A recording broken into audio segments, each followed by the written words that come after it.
Hello viewers, welcome to my channel. आज मैं Demon Slayer Infinity Castle arc के chapters 152, 153 and 154 को explain करने जा रहा हूँ। अगर आपने प्रीवियस एपिसोड्स को अब तक नहीं देखे हैं तो मैंने playlist link description and comment section में दे दिया है, so go and check it out. अगर आप हमारे चैनल पे नए हैं then don't forget to subscribe my channel, also please like the video. So let's begin.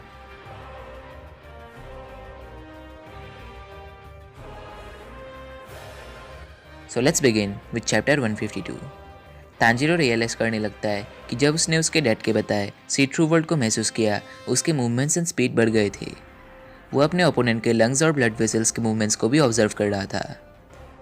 उसने सोचा कि अगर वो आकाजा के डिटेक्ट किए ये बैटल स्पिरिट को क्लोज कर ले तो वो उसे भी हिट कर सकता है।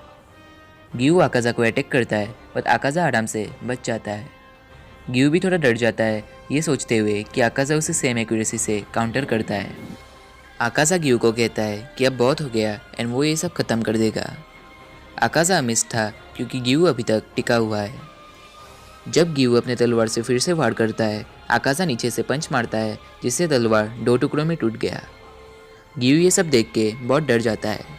फिर आकाजा ग्यू को सायोनारा कह के ग्यू के पेट में अपने हाथों को घुसा देता है।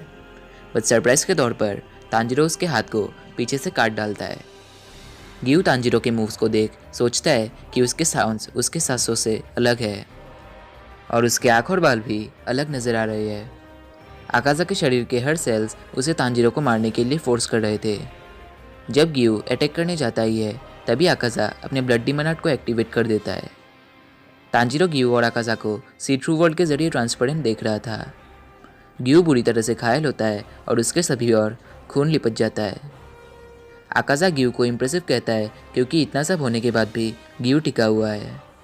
वो ग्यू को तांजीरो और रेंगोकू के जैसे ना मरने को कहता है और एक डीमन बनने को कहता है। पीछे से तांजीरो चिल्लाता है कि वो अभी और इसी वक्त आकाजा के गले को काट डालेगा। आकाजा अपने हाथों से अटैक करता है बट तांजीरो तेजी से डॉज करता है।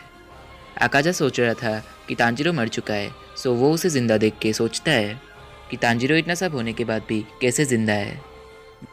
बट तांजीरो जो भी अटैक करे, आकाजा का डिस्ट्रक्टिव किल कंपास उसे आराम से डिटेक्ट कर लेगा।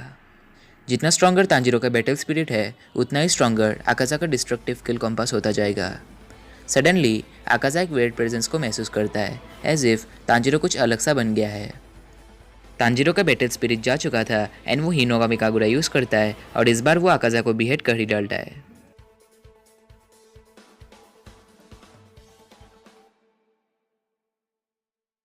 सो let's move to chapter 153। Unfortunately Akaza अपने गले को फिर से रिजेनरेट कर लेता है। वो अपने मन में सोचने लगता है कि उसने अपने सदियों में उसने बैटल स्पिरिट के बिना किसी इंसान को नहीं देखा। इवन बेबीज़ के भी फेंट ही सही बैटल स्पिरिट होती है, पर इस बंदे ने यानी तांजीरो ने एक ही सेकंड में अपने बैटल स्पिरिट को गायब कर डाला। इट्स लाइक आकाजा एक पेड़ से लड़ रहा था जो वहाँ था ही नहीं।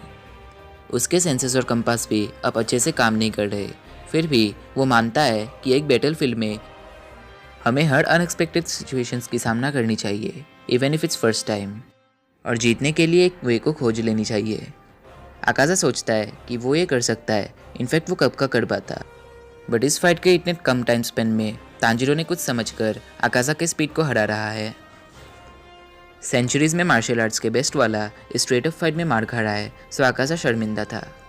आकाजा सोचता है कि तांजीरो की आंखों में ना कि हेटर्ड या एंगर या मर्डरस इंटेंट है, पर उसके आंखों में वो सुप्रीम टेरिटरी है जो आकाजा हमेशा चाहा करता था। ये एक अन्यता की स्टेट है। बाय द वे गाइस, अन्यता शायद एक बुद्धिस्ट डॉक्ट्राइन है जो नॉन सेल्फ यानी एक प्राणी के पास परमानेंट सोल ना हो यही दर्शाता है।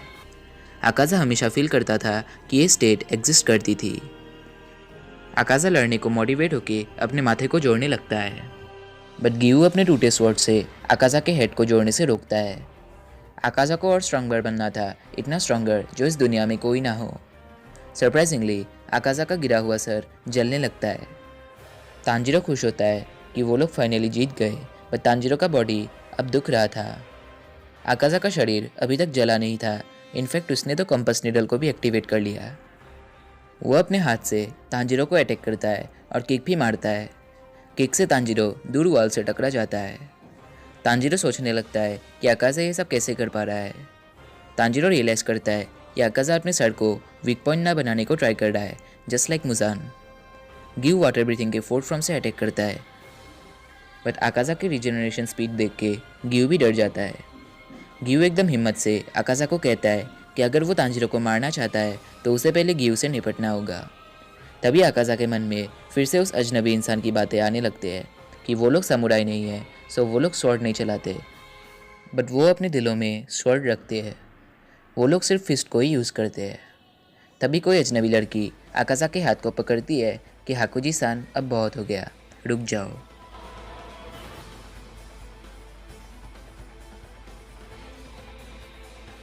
Last but not least chapter 154।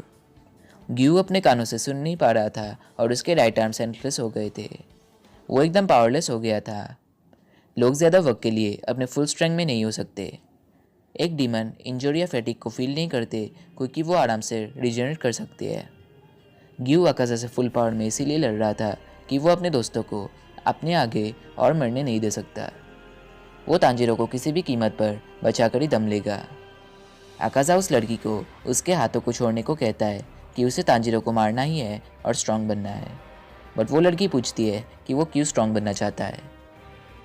अकाज़ा reply देता है कि अगर वो स्ट्रांग नहीं बने तो वो अपने डैड के लिए मेडिसिन नहीं ला पाएगा और वो पैसों को चोरी करके भाग नहीं पाएगा।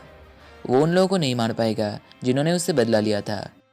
उसे उस मैजिस्ट्रेट के पास ले जाया जाएगा एंड मारा जाएगा। उसे अपने मेमोरीज याद आते हैं कि उसे चोरी करने की 3 टैटूज़ मिलते हैं एंड उसे मैजिस्ट्रेट कहते हैं कि नेक्स्ट टाइम उसके हाथ काटे जाएंगे।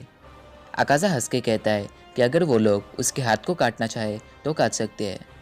वो अपने पैरों से चोरी करेगा। 11 साल की उम्र में अकाज़ा एक के बाद एक क्राइम करता था एंड उसे डीमन चाइल्ड के नाम से भी जाना जाता था। अकाज़ा जब इंसान था उसका नाम हाकुजी था।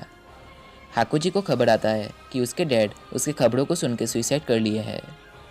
वो चोरी किए पैसों के ऊपर जीना नहीं चाहते थे, बट हाकुजी का मानना था कि इस दुनिया में गरीबी से जीने में कोई वैल्यू नहीं है। भले ही उसके हाथों को मसल लिया जाए, हाकुजी अपने बीमार डैड के मेडिसिन खरीदने के लिए कुछ भी कर सकता था। गुस्से से हाकुजी उन सभी को मारने जाता है कि उन्हीं के वजह से उसका डैड मर गए। तभी एक अजनबी इंसान वहाँ पहुँचते हैं, ये कहते हुए कि हाकुजी बहुत स्ट्रांग है। वो इंसान हाकुजी को अपने डोजो ज्वाइन करने को इन्वाइट करते हैं। हाकुजी उन्हें भी बुरी तरह गालियाँ देता है और उन्हें भी मारने की धमकाता है। फिर वो इंसान हाकुजी को उन पर अटैक करने को कहते हैं। हाकुजी के आते ही वो इंसान उसे मार गिराते हैं। फिर वो हाकुजी को अपने डोजो पे ले जाते हैं। वो खुद को इंट्रोड्यूस करते हैं कि वो एक डोजो चलाते हैं एंड उनका नाम केइजो है। वो चाहते थे कि हाकुजी उनके बीमार बेटी की देखभाल करे जब वो काम में हो, उनके वाइफ भी अपने ही रहे।